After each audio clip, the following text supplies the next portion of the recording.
Bapak, Ibu, dan saudara-saudari yang terkasih, bacaan hari ini berbicara tentang bagaimana kita hidup sebagai orang Kristiani. Menjadi orang Kristiani, Bapak, Ibu, dan saudara-saudari yang terkasih, bukan sekadar bahwa kita mengikuti upacara-upacara, mengikuti kegiatan-kegiatan rohani, tetapi bagaimana kita menjalani kehidupan ini. Bagaimana kita mempunyai sikap tindak tanduk yang selaras dengan Kristus sendiri. Untuk itu, Bapak, Ibu, dan saudara-saudari yang terkasih, kita perlu mengenal jati diri kita sebagai orang Kristiani. Hanya dengan mengenal diri kita, maka kita dapat menghayati, kita dapat menghidupi iman kita. Nah, Bapak, Ibu, dan saudara-saudari yang terkasih, hari ini melalui bacaan-bacaan, gereja mengajarkan suatu sikap yang perlu dihayati oleh setiap orang Kristiani. Kita mulai dari bacaan pertama. Tadi kita mendengar bagaimana Yosua ingin agar Musa menghentikan dua orang yang menjadi nabi karena roh Allah. Tetapi Musa menolaknya. Musa bahkan mengatakan bahwa seandainya roh itu bekerja pada semua orang akan menjadi lebih baik.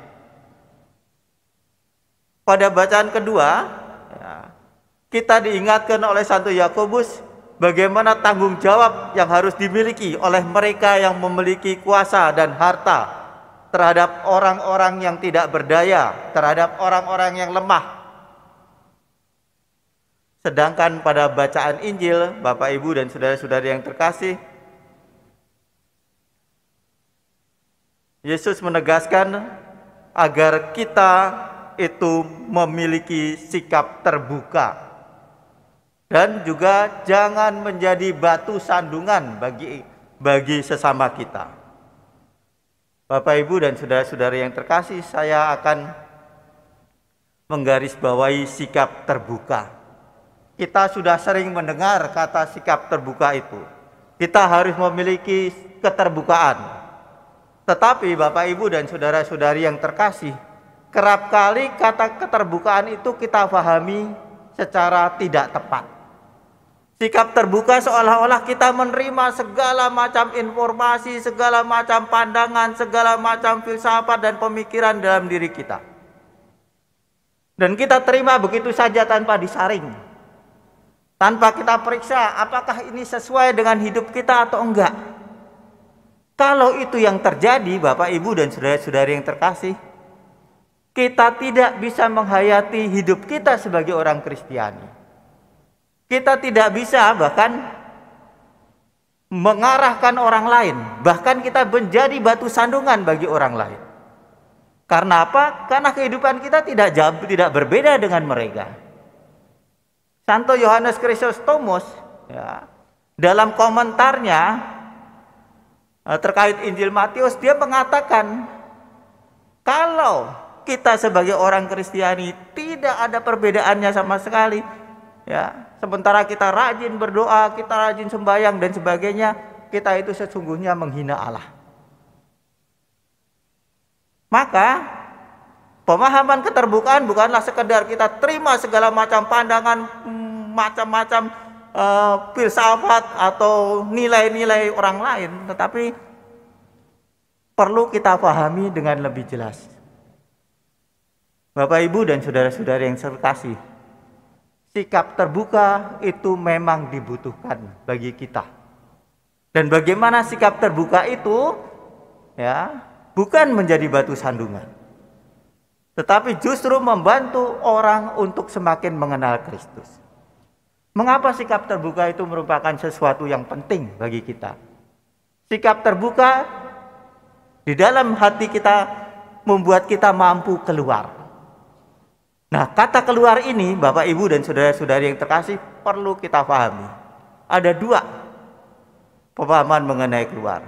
Pertama adalah keluar dari cara berpikir kita, keluar dari cara pandang kita, keluar dari diri kita, keluar dari ego kita. Kita sebagai orang Kristiani harus mampu keluar hanya dari memandang dari sudut kita saja. Kita juga harus memperhatikan orang lain.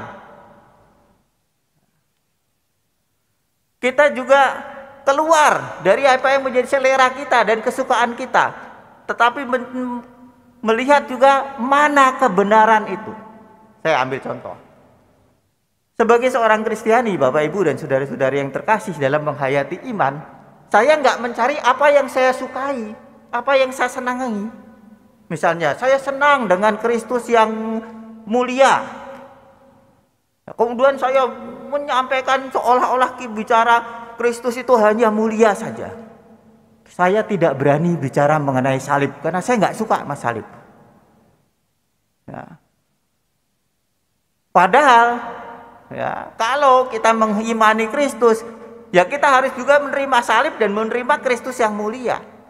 Bukan kita pilih salah satu mana yang saya sukai, mana yang saya senangi, mana yang menjadi selera saya.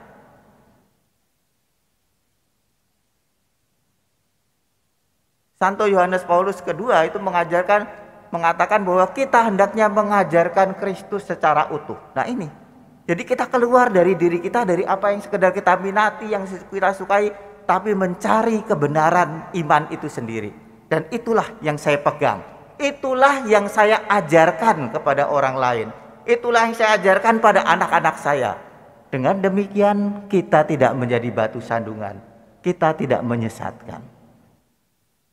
Tetapi pengertian keluar dari diri sendiri itu juga artinya apa? Dalam bersikap saya tidak hanya melihat dari sudut saya sendiri, Bapak Ibu dan saudara-saudari yang terkasih.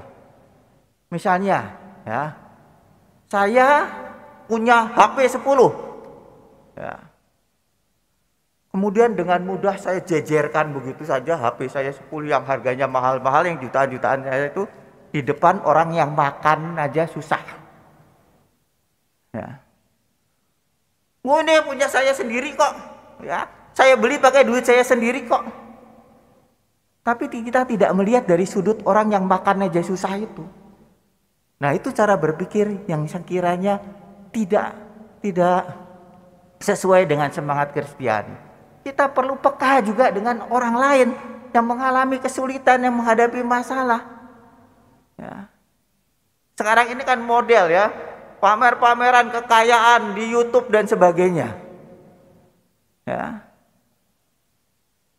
Nggak peduli dengan orang lain yang sudah berjuang dengan susah payah di masa pandemi ini untuk cari nafkah, untuk mungkin mengobati sanak saudaranya yang sakit, pameran saja. Ini duit saya kok. Cara berpikir seperti ini hendaknya tidak kita miliki sebagai orang Kristiani, karena hanya berpusat pada diri saya sendiri. Saya tidak berani keluar dan mencoba memahami apa yang dialami oleh orang lain. Yang kedua, Bapak, Ibu, dan saudara-saudari yang terkasih, keterbukaan itu berarti juga kita keluar kepada siapa? Kepada sesama kita, kepada orang-orang yang ada di sekitar kita, ya, dan mau bekerja sama dengan mereka yang ada di luar kita.